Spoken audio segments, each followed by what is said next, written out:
अगर ये x axis है मान लो और ये y एक्सिस है, अगर ये x है और ये y है, तो इसकी जो लेंथ है वो x में तो है, y में नेग्लिजिबल है।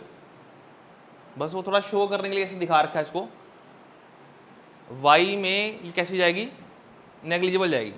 ठीक है, तो सिर्फ ये मैं इसको x में करूँगा क्वेश्चन को। इसकी रोड की लेंथ कितनी है, कैपिटल L। इसका रोड का मास कितना है, m, ये देखो। ठीक है, इसकी टोटल लेंथ जो है वो L है, जो टोटल मास इसका वो कैपिटल M है। अभी तुम लिखोगे A के कोऑर्डिनेट्स, अगर मैं इसको ओरिजिन मान लूं A के, तो A के कोऑर्डिनेट्स क्या होंगे, 0,0, क्योंकि मैंने बोला ना y में उसकी बिल्कुल ब्रेथ है नहीं, बिल्कुल उसकी, ये लिखा ना यूनिफॉर्म थिन रोड है। अब आ जाओ B के ऊपर, B के कोऑर्डिनेट्स क्या बनेंगे, हाँ x एक्सिस में L हो गया और y में तो मैं इसको कंसिडर कर ही नहीं रहा, तो क्या बन गया, L,0 बन गया। अच्छा, कंसेप्ट हमारा क्या कहते हैं, कंसेप्ट कहते हैं कि अगर मान लो अलग अलग पार्टिकल्स होते, जैसे मान लो भी एक होता m1, एक होता m2, एक होता mn, और उनका कोई ना कोई डिस्टेंस होता r1 r2 करके, तो मैं इसका सेंटर ऑफ मास कैसे निकालता, सेंटर ऑफ मास मान लो x सेंटर मास है, कैसे निकालते, क्या करते बेटे हम लोग, m1 फिर इसकी मल्टीप्लाई करते हैं डिस्टेंस के साथ, फिर हम करते m2 मल्टीप्लाई करते डिस्टेंस के साथ, अपॉन में क्या लिखते, टोटल मास। ये हमारा कंसेप्ट है, वही यहाँ भी काम आएगा। फर्क क्या है, यहाँ पर अलग अलग मासेस हमको दे नहीं रखी है, जब मासेस अलग अलग होते हैं उसे हम कह देते हैं कि ये डिस्क्रीट पड़े हुए हैं, ये डिस्क्रीट है, इसे बोलते हैं डिस्क्रीट डिस्ट्रीब्यूशन। लेकिन अगर ऐसे हो जाए सारे मासेस जहाँ तो फर्क ना पता कर पाओ m1 कौन है m2 कौन है, तो ये सारे होते हैं कॉन्टिन्यूस, तो ये एक तरह का कॉन्टिन्यूस मास है इसके अंदर। अब मैं इसमें m1 m2 नहीं ले सकता, क्योंकि मेरे को पता नहीं है m1 का कैसे लेना है, m2 कैसे करना है, मैंने सारे इकट्ठा पड़ा हुआ है। तरीका क्या रखेंगे, ये देखो, ये तरीका है इसका, एक स्मॉल एलिमेंट मान लो जिसका नाम रखोगे dx, वो dx इसी में होगा रोड में, तो ये छोटा सा हिस्सा मान लो इसका, ये छोटा सा पार्ट है बिल्कुल छोटा सा, इसका नाम है dx, और ये dx कितनी दूर पड़ा हुआ है, ये यहां दिखा देता हूं, इसको रखा मैंने x के ऊपर, ये बनाओ डायग्राम में, एक छोटा सा मैंने हिस्सा मान लिया, छोटा सा मैंने पार्ट मान लिया, उसका नाम क्या रखा मैंने, dx रखा, और वो सेंटर से कितना दूर है, x, वो लिख दिया मैंने यहां पे। देखो मेरी बात सुनो, कंसेप्ट हम वही चलाएंगे, हम कंसेप्ट हमारा ही चलेगा, मास की मल्टीप्लाई डिस्टेंस के साथ अपॉन में टोटल मास, मैं वही करने वाला हूं। तरीका मैंने क्या रखा कि इस बार मैंने एक छोटा सा हिस्सा मान लिया इस रोड के ऊपर, उस छोटे से हिस्से को मैंने बोल दिया कि वो dx है, और कितनी दूर है x, ये मान लिया मैंने। अब बताओ क्या करेंगे हम निकालेंगे इस dx का मास। अगर बाई चांस मेरे को इसका मास पता लग जाए, इस छोटे से हिस्से का इसका मास पता लग जाए, अगर मुझे डिस्टेंस मेरे को इसका पता ही है, ठीक है जी, तो मैं कहीं ना कहीं इस कंसेप्ट पे पहुंच जाऊंगा। तो लिखो आप आगे, mass of the small element, इसका एक नाम रख लो पहले, स्मॉल एलिमेंट के मास का, इसके मास का एक नाम रख लो, वो नाम है dm।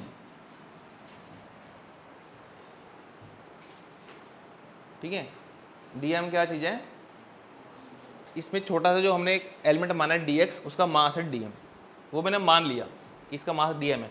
ये फाइंड करना है हमने, अब इसको फाइंड करना है, क्या तरीका रखेंगे, इसके लिए मैं लगाऊंगा कि यूनिटरी मेथड।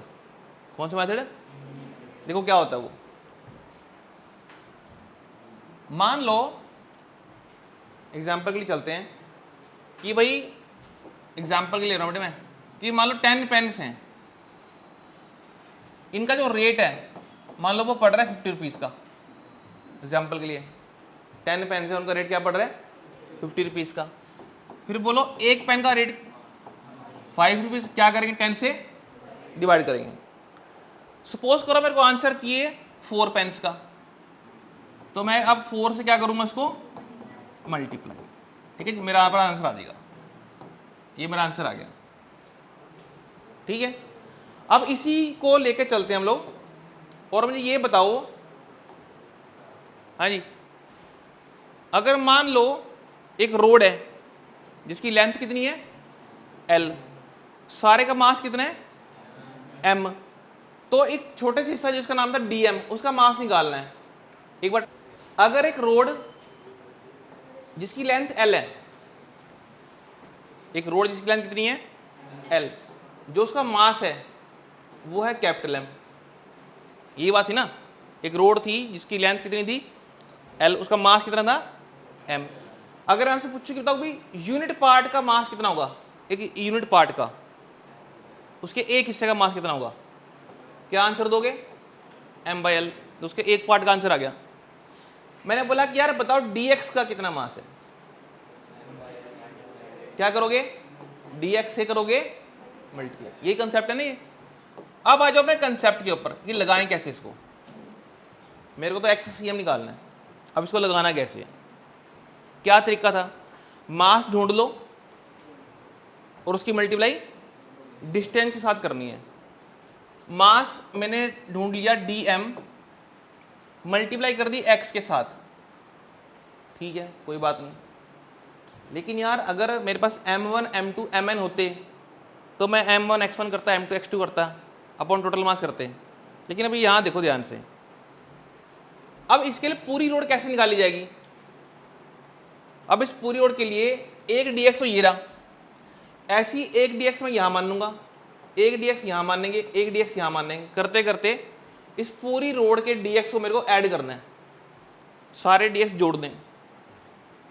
जब मेरे को ऐड करना है तो ऐड करने का मेरे पास दो तरीके होते हैं, या तो मैं सिग्मा लगाऊंगा या मैं लगाऊंगा इंटीग्रेशन। तो यहां पर मेरे को इंटीग्रेशन सही लग रहा है तो मैं ये लगाता हूं इंटीग्रेशन, ठीक है जी। अब आपने करना है इसको इंटीग्रेट। अच्छा कहां से कहां जा रहे हैं, कहां से कहां जा रहे हैं, 0 से L पे जा रहे हैं, 0 से L पे जा रहे हैं, ठीक है ना जी, क्योंकि मेरे को ढूंढना ds कितना है, तो ds की बेटे शुरुआत कहां से करोगे, 0 से तो करोगे, और करते करते आपको यहां तक पहुंचना है, ठीक है। अपॉन में क्या करते थे हम लोग, अपॉन में क्या आता था टोटल मास, तो ये रहा टोटल मास m, ये इसका कंसेप्ट था, ठीक है। जो मैं बोल रहा हूं ना बार बार m1 x1 m2 x2, वो तब लगाते हैं अगर m1 m2 आपस अलग अलग पड़े हुए हैं। अब अगर अलग अलग नहीं पड़े हुए हैं तो हमारे पास फिर ये चीज बनती है जहां पर हम लोग एक छोटा सा पार्ट निकालते हैं, उसका मास निकालते हैं, मल्टीप्लाई, और ये आपके सामने सही है। अब आपका काम dm की वैल्यू पुट करो, 1/m अलग लिख रहा हूं बेटे, 1/m मैंने अलग लिख दिया, पहले जो टोटल मास था ना नीचे अपॉन में वो मैंने अलग लिख दिया। इंटीग्रेशन 0 to L, dm की वैल्यू m/L इंटू dx, ये वैल्यू होगी इसकी, इंटू क्या है, बस यहां तक लिखो, पहले इससे वैल्यू पुट किया मैंने, यहां तक कोई डाउट तो नहीं किसी को, सिर्फ वैल्यू पुट कर रहा हूं। नेक्स्ट स्टेप में चलो,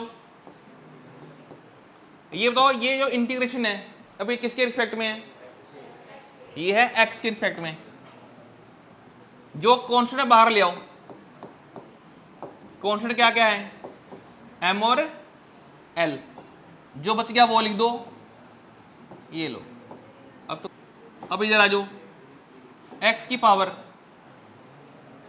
1 में ऐड कर दो, 1 कितना हो गया, अपॉन में लिमिट लगा लो 0 से लेकर L। नेक्स्ट स्टेप में 2 बाहर लेकर आओ, ये 1/2L हो गया, और क्या रह गया हमारे पास, x स्क्वायर रह गया, 0 से लेकर L, ऐसे ही है, x स्क्वायर रह गया ना, 0 से L हमने लिख दिया। फिर नेक्स्ट स्टेप आएगा बेटे upper limit minus lower limit, next step is called upper limit minus lower limit. तो पुट कैसे होगा, ये अपर लिमिट पुट होगी x में, ये बनेगा l का स्क्वायर माइनस ये 0 पुट होगा x में, ये बनेगा 0 का स्क्वायर, कितना आ जाएगा l स्क्वायर अपॉन 2l। ठीक है अंजलि, l स्क्वायर 2l नहीं लिखना, l स्क्वायर अपॉन 2l है, स्क्वायर पे l काट दो, कितना आंसर आ गया l बाय 2। अब आपने आंसर कैसे लिखना है वो देख लो। एक यूनिफॉर्म रोड मान लो यही थी, इसकी लेंथ थी l, इसका जो XCM आया वो तो आया l बाय 2, YCM कितना आएगा 0, क्योंकि वो y में तो है ही नहीं रोड, तो आप इसका आंसर लिखोगे l बाय 2,0, ये आंसर है। इनर्शिया हमने पढ़ा था यूनिट नंबर 3 में, जहां पर था inertia of rest, inertia of motion. उस इनर्शिया का मतलब क्या होता था, अगर कोई ऑब्जेक्ट रेस्ट पे है तो वो हमेशा रेस्ट पे रहना चाहता है, वो मोशन में नहीं आना चाहता। अगर कोई ऑब्जेक्ट मोशन में है तो वो हमेशा मोशन में रहना चाहता है। मतलब ये कि वो ना हमेशा जो उसकी स्टेट है वो वही बना के रखना चाहता है। अगर रेस्ट पे है तो वो रेस्ट पे रहना चाहता है, मोशन में है तो वो अपनी स्टेट में रहना चाहता है। अगर तुम उसका अपोज करोगे तो वो उस चीज को रेजिस्ट करता है, उसका अपोज करता है वो। वही बात थोड़ी बहुत यहां पर हमारे पास आती है। यहां पर हमें किसी ऑब्जेक्ट को रोटेट करवाना है। जब मैं किसी को रोटेट करवाऊंगा तो वो बन जाएगा मेरे पास मोमेंट ऑफ इनर्शिया। एक चीज में और थी, अगर किसी ऑब्जेक्ट का मास मान लो 2 kg है और ये रेस्ट पे है, मेरे को इसे मोशन में लेकर आना है। इसे मोशन में लाने के लिए मुझे यहां पर क्या लगानी पड़ेगी, एक फोर्स लगानी पड़ेगी।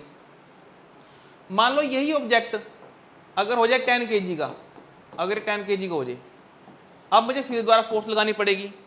और ये बात हमने वहां पर देखी थी कि जिसका मास अगर बढ़ गया तो उसका क्या बढ़ जाता है, उसका इनर्शिया बढ़ गया।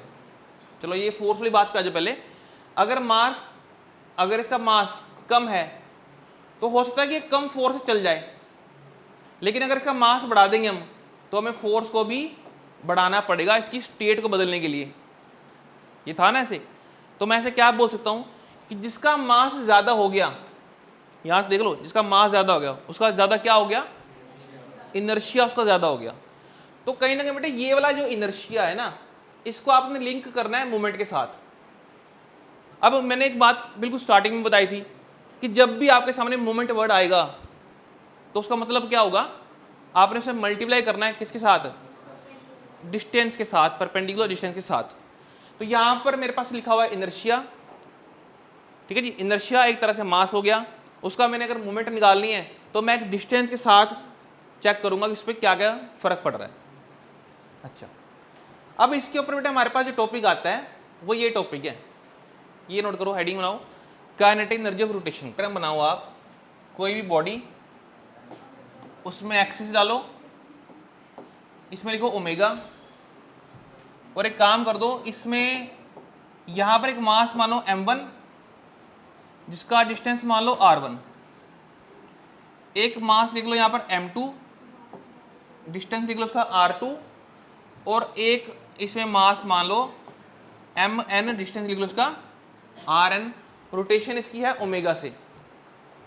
ओमेगा को क्या बोलते हैं, ओमेगा को बोलते हैं एंगुलर वेलोसिटी। नोट कर लो, एंगुलर वेलोसिटी। अगर कोई ऑब्जेक्ट घूमेगा, इसके पास ना एक लीनियर वेलोसिटी भी होगी, इसके पास एक लीनियर वेलोसिटी भी है जिसको मैं दिखाऊंगा v से। और याद करो v का और ओमेगा का रिलेशन, कोई याद आ रहा है v और ओमेगा का रिलेशन? एक फॉर्मूला था इसके बीच में, v इज इक्वल टू, सही बात। अगर मैं इस टॉपिक में तुम्हारे को पूछूं कि फर्स्ट पार्टिकल की वेलोसिटी क्या है, फर्स्ट पार्टिकल की वेलोसिटी, जिसको मैं क्या लिखूंगा v1, उसका आंसर बोलना। R1 ओमेगा, चलो 1 लगा लेते हैं। सेकंड बॉडी का बताओ, R2 ओमेगा 2, सही है। अब इस पे एक बात सुनो, इसी पे एक बात सुनो, अब लिखनी नहीं है। देखो मान लो कि कोई एक्सिस है और इस एक्सिस के अराउंड पे हमने दो बॉडीज को रख दिया। मान लो कि कोई ब्लेड है, इसको मुझे रोटेट कराना है, इसको मुझे रोटेट कराना है। दो पॉइंट मान लिए मैंने, 1 और 2। अगर मुझे इन दोनों को रोटेट कराना है तो मुझे देखना है पहले वाले का ओमेगा, सेकंड वाले का ओमेगा, फर्स्ट वाले की वेलोसिटी और सेकंड वाले की वेलोसिटी में क्या रिलेशन आ रहा है। मैं आपको यहां से क्लियर करता हूं बात को।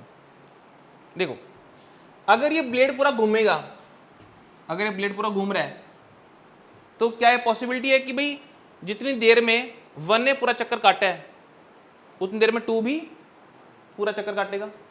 ऐसे होगा ना, क्योंकि पूरा ब्लेड है तो ब्लेड तो पूरा ही घूम रहा है। जब ब्लेड घूम रहा है तो जो उसके दो पार्टिकल मैंने माने हुए हैं वो भी तो पूरा घूम रहे हैं। अच्छा, ओमेगा का फॉर्मूला पता क्या होता है? ओमेगा माने एंगुलर वेलोसिटी। बताओ फॉर्मूला, एंगुलर वेलोसिटी का फॉर्मूला। वहीं से देख के नहीं बोलना वी अपॉन आर, इसका बिल्कुल बताओ बेसिक फॉर्मूला क्या है।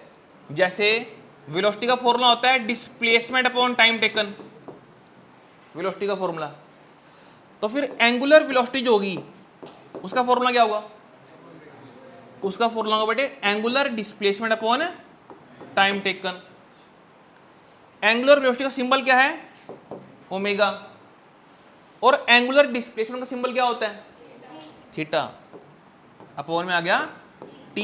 ये हमारे पास बेसिक फॉर्मूला ओमेगा निकालने का। तुमसे पूछो ओमेगा किसी की कितनी है तो आपने बोला थीटा अपॉन टी। क्यों बोला? बेटे ओमेगा है क्या चीज?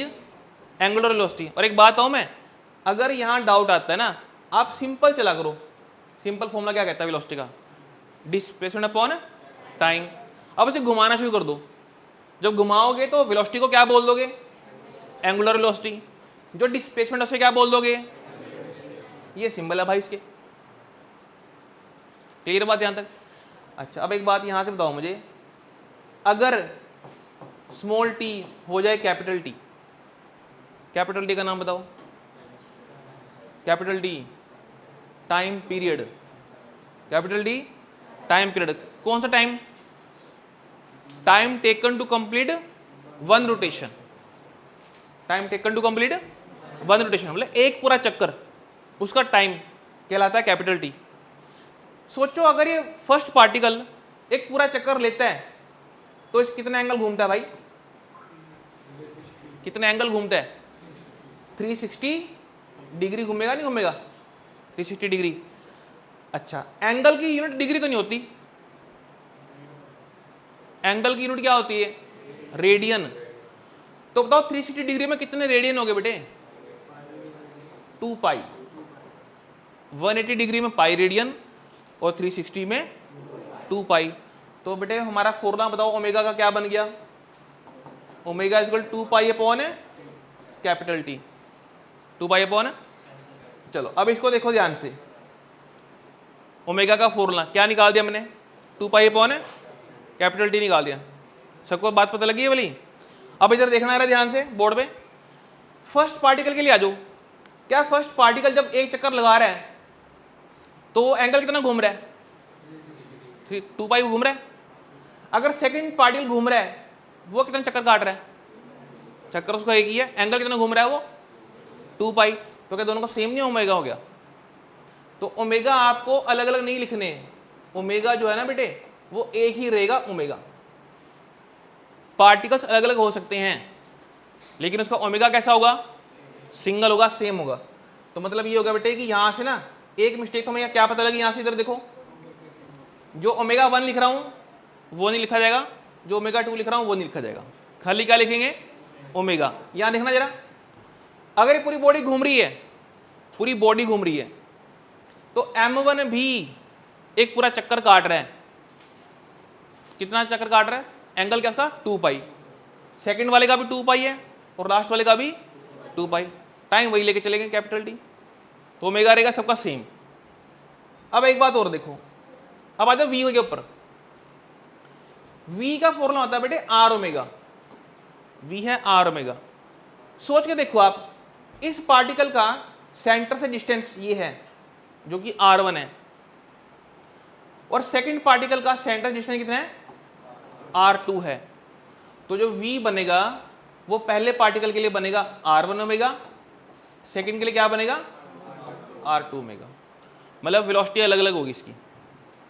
वेलोसिटी कैसी होगी, क्या तुम देख के बता सकते हो किसकी वेलोसिटी ज्यादा है, फर्स्ट की सेकंड की? बेटे इक्वल तो तब होते हैं अगर इनके आंसर बराबर होते हैं। अब आंसर में ओमेगा तो बराबर आ ही रहा है, ओमेगा में तो कोई दिक्कत नहीं है। चेक करो r1 r2, देखो यहां पे एक डिस्टेंस जो है ना इसमें, एक डिस्टेंस तो इतना है r1, ये r1 है, और एक डिस्टेंस इतना ज्यादा है, तो वो तो अलग अलग हो गए ना बेटे, फिर बराबर तो हो गए ही नहीं, तो ये तो ऑप्शन बनता ही नहीं है ना। अब आ जाओ कौन सी स्पीड वेलोसिटी ज्यादा होगी, जो v है ना यहाँ पर, v क्या चीज है, लीनियर वेलोसिटी है, v क्या है, इधर देखना है v का फॉर्मूला आर ओमेगा के साथ, अगर ओमेगा हो गया कांस्टेंट तो v का रिलेशन आ गया r से डायरेक्टली प्रोपोर्शनल, जिसका r ज्यादा उसकी वेलोसिटी भी ज्यादा होगी। देखो इसी पे एक और सुन लो, इसी पे एक बात और सुनो, इसी चीज पे एक सर्कल बनाया, एक पार्टिकल रखा 1 पे, एक रखा 2 पे, कंडीशन दे दी कि दोनों पार्टिकल्स को एक ही टाइम में वापस पहुंचना है, दोनों पार्टिकल्स को एक ही टाइम में ये रोटेशन कंप्लीट करनी है। अगर मैं t बोलूं कि सेम करना है, t सेम रखना है, t माने टाइम सेम होना चाहिए दोनों का, वापस आने का, वापस आना माने एक कंप्लीट चक्कर, जिसको बोलते हैं टाइम पीरियड। सिमरन कितने एंगल बनाएंगे दोनों, बताइए सिमरन, तो बताइए। अरे सिमरन को बोले तो, उसे पता ही नहीं कह रही क्या सर। अरे बेटे इधर ध्यान दे, अगर दो पार्टिकल्स को घूमना है, टाइम कैसा रखना है उनको, सेम। ईशान कितना एंगल लग गया, ईशान को बोलने दो, है सही बोला ने, 2 पाई। ओमेगा का फॉर्मूला क्या होता है, theta upon T, 2 pi by T. तो दोनों पार्टिकल्स की जो ओमेगा है, दोनों की जो ओमेगा है वो कैसी होगी भाई, सेम होगी। अब अगली बात ध्यान सुनो यार, इसको भी भाग करके एक चक्कर काटना है, इसको भी भाग करके एक चक्कर काटना है, तो सोचो किसको अपनी वेलोसिटी बढ़ानी पड़ेगी, इसको अपनी वेलोसिटी ज्यादा बढ़ानी पड़ेगी, क्योंकि उसका टाइम तो कम हो गया लेकिन उसका जो डिस्टेंस है वो बहुत ज्यादा है, क्योंकि बेटे वेलोसिटी का फॉर्मूला होता है डिस्टेंस अपॉन टाइम। टाइम मैंने दोनों के लिए सेम बोल दिया, तो क्या रह गया, डिस्टेंस। तो जिसको डिस्टेंस कम घूमना है वो अपनी वेलोसिटी कम रख सकता है, जिसको डिस्टेंस अपना ज्यादा चाहिए उसको अपनी वेलोसिटी को ज्यादा करना पड़ेगा, बढ़ाना पड़ेगा।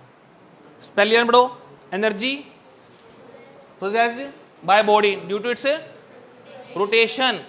अगर होता सिंपल काइनेटिक एनर्जी, सिंपल अगर काइनेटिक एनर्जी होता तो कौन सी energy, energy due to its motion आता, लेकिन ये कौन सी एनर्जी है, रोटेशन की। तो इसमें जो एनर्जी आएगी, इसमें जो एनर्जी आएगी वो किसकी वजह से आएगी भाई, रोटेशन की वजह से आएगी, अबाउट ए गिवन एक्सिस, एक एक्सिस के अराउंड घूमना है। अच्छा आगे बढ़ो, एक बॉडी m1 m2 mn उसके मासेस हैं, m1 m2 उसके मासेस हैं mn तक, उनका जो डिस्टेंस है r1 r2 rn उनका डिस्टेंस हो गया एक्सिस से। मान लो v1 v2 और vn उनकी क्या है, लीनियर वेलोसिटी, और ओमेगा को क्या मान लिया हमने, उसकी एंगुलर वेलोसिटी मान लिया। तो लिखो using v is equal to R omega, v1 निकाल दो, v2 निकाल दो, vn भी निकाल दो, r1 v2 बोलो, vn बोलो, ठीक है। टॉपिक का नाम है काइनेटिक एनर्जी। तो एक काम करो, फाइंड करो काइनेटिक एनर्जी ऑफ पार्टिकल, या सीधा फर्स्ट लिख लो kinetic energy of first particle. Kinetic energy of first particle निकाल रहा हूं बेटे, फॉर्मूला निकालो हाफ एम वी स्क्वायर। इसका मैंने यूज करना है हाफ एम वी स्क्वायर का, ठीक है। तो बताओ फर्स्ट के लिए कहां कहां पर वन लगेगा? हाँ बेटे, हाफ m1 r1 पुट कर दिया, स्क्वायर लगा दो, ओपन करो square, half m1 r1 square omega square. First आ गया। सेकंड की निकालो एनर्जी, n की निकालो एनर्जी, सीधा आंसर लिख दो, सीधा आंसर लिख देना। सेकंड वाले का क्या आंसर लिखोगे? Half m2 r2 square omega square. करते करते लास्ट में पहुंच जाओ, बड़ी की निकाल दो कितनी काइनेटिक एनर्जी आएगी, क्योंकि अभी तक मैंने बात की फर्स्ट पार्टिकल की, सेकंड पार्टिकल की, एन पार्टिकल की बात की है, तो टोटल की बात करेंगे। क्या करें, सबको ऐड कर दें? कर दो, ऐड भी कर दो, कॉमन भी निकाल दो।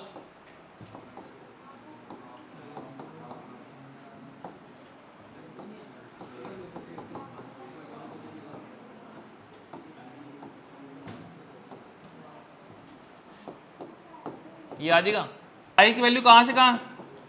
1 से n, क्या लिखेंगे बताओ? M I R I square.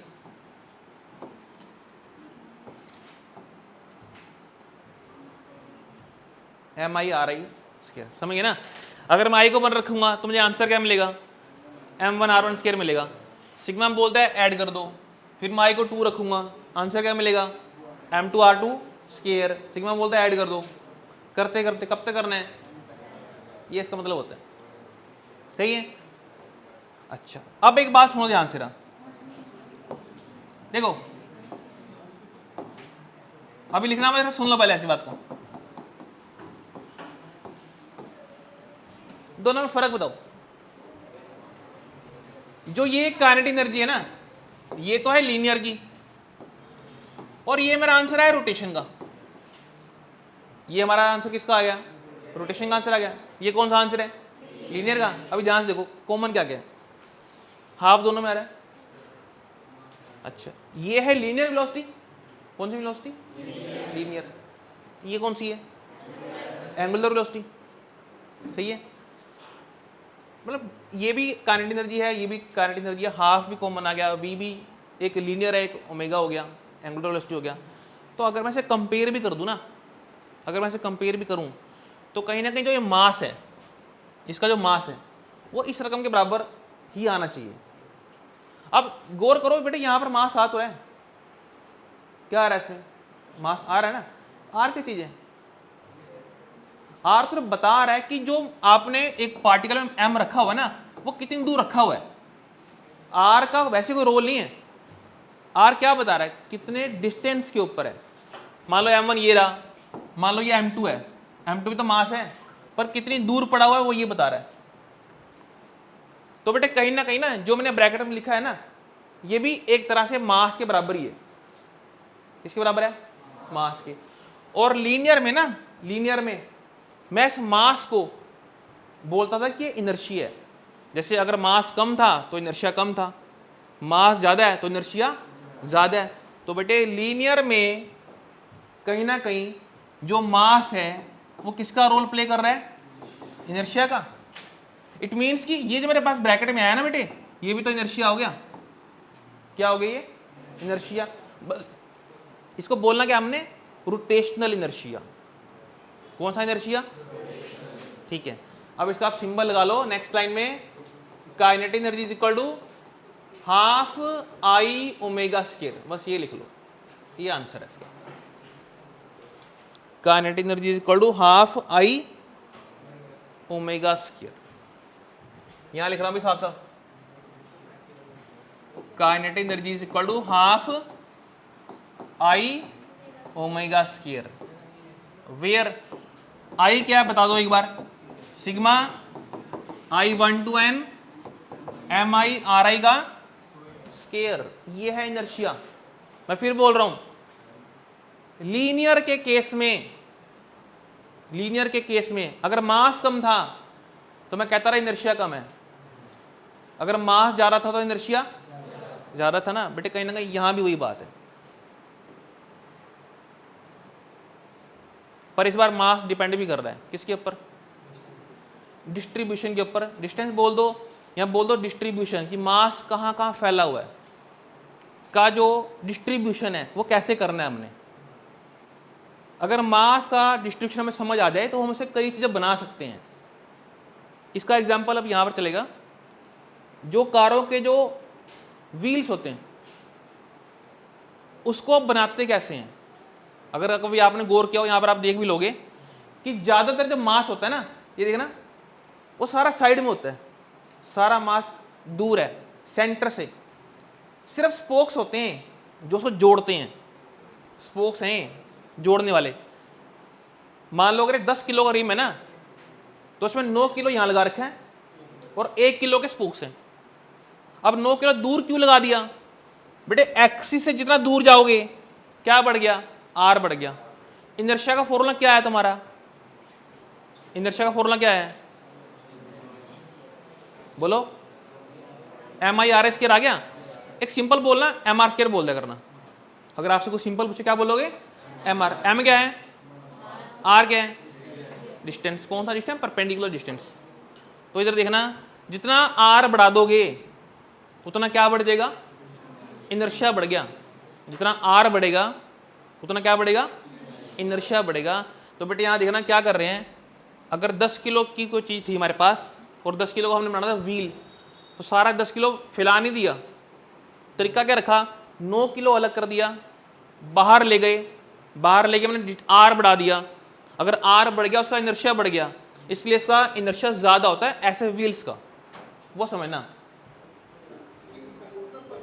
Tyre या फ्लाईव्हील के किनारे में होता है, ऐसा रखा जाता है मोमेंट ऑफ इनर्शिया को बढ़ाने के लिए। दोस्तों, जिस घूमती हुई चीज का वजन किनारे में ज्यादा होता है और बीच में कम होता है, उसे शुरुआत में घुमाने में ताकत लगता है, लेकिन जब एक बार वो घूमने लगता है तो भारी से भारी वजन आसानी से खींच लेता है। इसलिए आप जितने भी गाड़ी के रिंग्स को देखेंगे तो दिखेगा कि बीच में पतला थिकनेस का होता है और किनारे में मोटा थिकनेस का होता है। ऐसा रखा जाता है मोमेंट ऑफ इनर्शिया को बढ़ाने के लिए, ताकि ज्यादा से ज्यादा वजन खींच सके। दोस्तों, पता क्या बोला इसमें, एक बार दोबारा देख लो। आपने अक्सर गाड़ियों के टायर्स या फ्लाईव्हील में देखा होगा कि उनका 70% वजन टायर या फ्लाईव्हील के किनारे में होता है। ऐसा रखा जाता है मोमेंट ऑफ इनर्शिया को बढ़ाने के लिए। दोस्तों, जिस घूमती हुई चीज का वजन किनारे में ज्यादा होता है और बीच में कम होता है, उसे शुरुआत में घुमाने में ताकत लगता है, लेकिन जब एक बार वो घूमने लगता है तो भारी से भारी वजन आसानी से खींच लेता है। इसलिए आप जितने भी गाड़ी के रिंग्स को देखेंगे तो दिखेगा कि बीच में पतला थिकनेस का होता है और किनारे में मोटा थिकनेस का होता है। ऐसा रखा जाता है मोमेंट ऑफ इनर्शिया को बढ़ाने के लिए, ताकि ज्यादा से ज्यादा वजन खींच सके। तो आंसर था M×R का स्केयर। वो अलग बात थी, हमने उसको M1R1 स्केयर बोला, M2R2 स्केयर बोला। बेसिक फॉर्मूला कहां पहुंचोगे, M×R पढ़ो क्या लिखा। अब इनर्शिया क्या होगा, एक तो होगी एक्सिस, इसके अराउंड सम ऑफ क्यों बोल रहे हैं, क्योंकि M1R1 स्केयर किया था, फिर प्लस किया था हमने M2R2 स्केयर, सम तो इसलिए आ गया।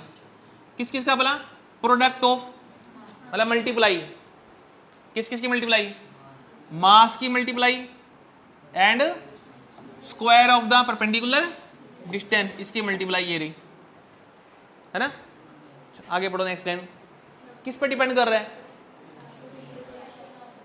पोजीशन ऑफ एक्सिस, एक्सिस कहां पर लगाई गई है, ओरिएंटेशन ऑफ एक्सिस, एक्सिस घुमा कैसे रहे हैं, शेप ऑफ बॉडी, बॉडी की शेप कैसी है, distribution of mass about the axis, ये सारी बातें।